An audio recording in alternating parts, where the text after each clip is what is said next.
Hey guys, what's up? Welcome back to our channel. In this video, I'll be showing you the procedure on how can you access Analytics in YouTube.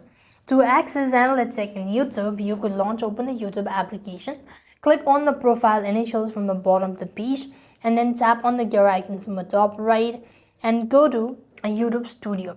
So you could go ahead and click on or switch account type over here, or just click on view your channel at the top of the page and you want to go to manage videos.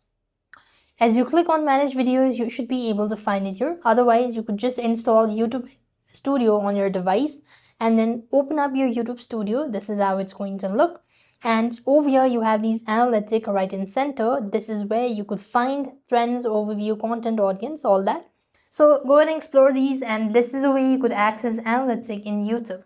I hope the video was helpful. Make sure to like, share and subscribe. Thank you for watching. See you in the next video.